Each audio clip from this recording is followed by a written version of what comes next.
What's going on, guys? It's your boy Dom Kemp, and today we are back here with another podcast. It's been a while since I did one of these, guys, but I've been pretty busy lately. But those of you who have been subscribing lately, much appreciated to you all. But guys, we're going to be talking about the Pac-12 Championship that happened last night, guys. I wasn't able to record it last night due to the fact that I really got home pretty late and I wasn't really ready to record it, guys. But I am really hyped up today, guys. I'm actually watching TCU versus Oklahoma right now, and Oklahoma is handing it to TCU for the second straight time this season. But this is for the Big 12 Championship, guys. I will be covering that as well. I will be covering all the championship games today for the conferences, guys. It's going to be pretty interesting as we are about to talk about in a quick second. So here we go.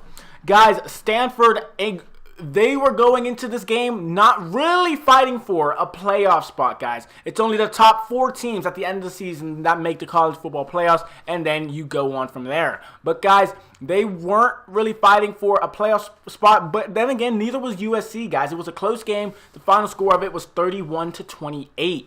USC walk away with a 3-point victory, guys. It was a very close matchup. I was listening to it on ESPN radio last night, and right now, guys, I am talking about this from the ESPN webpage, guys.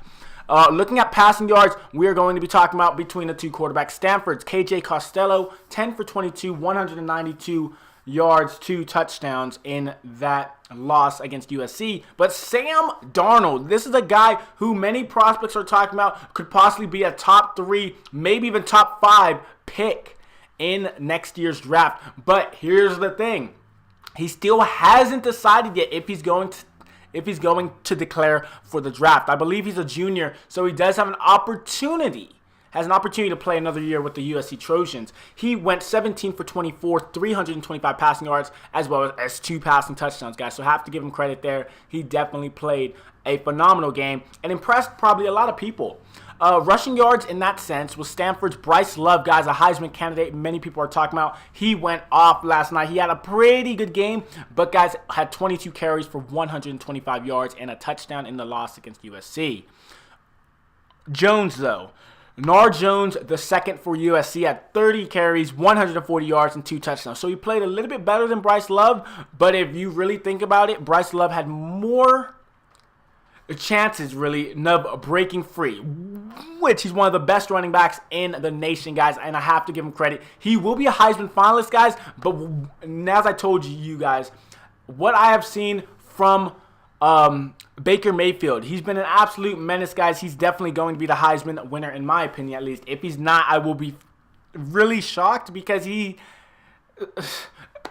time and time again, he came runner-up, top 3, year after year when he was playing the previous seasons. And it just, and in my opinion, he's a senior now, and he definitely deserves more respect than he is given, guys. He might be a late round draft pick, but in my opinion, he can definitely, guys, he can definitely be a top 20 pick, in my opinion, guys. There's a lot of great quarterbacks coming out of college this next season, but, guys, of course, it's not over yet, guys. We are only through midday of the college football championships in each of the divisions. The Big 10, the Pac-12, that's already finished in that sense. The Big 12, stuff like that, guys. So there's a lot of stuff left in the tank for these types of things. But other than that, let's actually speak about the receiving yards now, guys.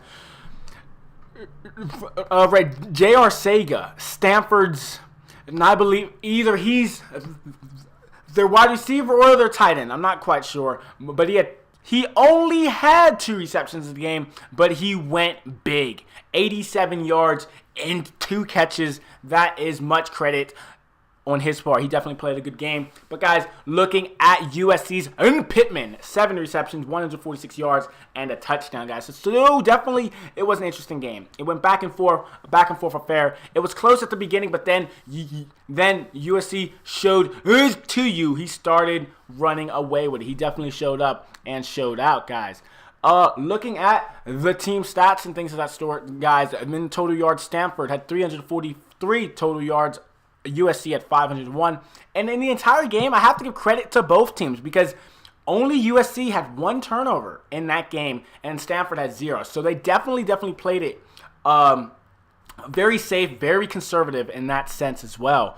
Looking at the possession, guys, 28 minutes and 46 seconds for Stanford, and USC had a little bit more, 31 minutes and 14 seconds. So they definitely had a nice play that they ran many of the times throughout the entire game. Have to give them credit. Not a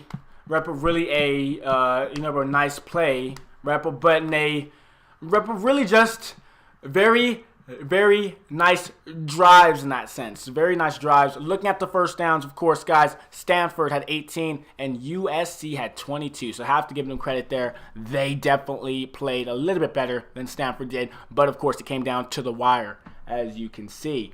But other than that, guys, that is pretty much all I have for you all today, guys. Number 11 USC beats number 14 Stanford 31-28 for the Pac-12 title. Have to give USC credit because they played a smart game, a conservative game, and made sure that the points were being scored. So I have to give them credit, guys. But, of course, none of them will be eligible for, of course, the college football playoffs. But it's okay because they can come back next season, especially if Sam Darnold comes back next season for USC. They can definitely be in the top 10 next season instead of Rebel being number 10.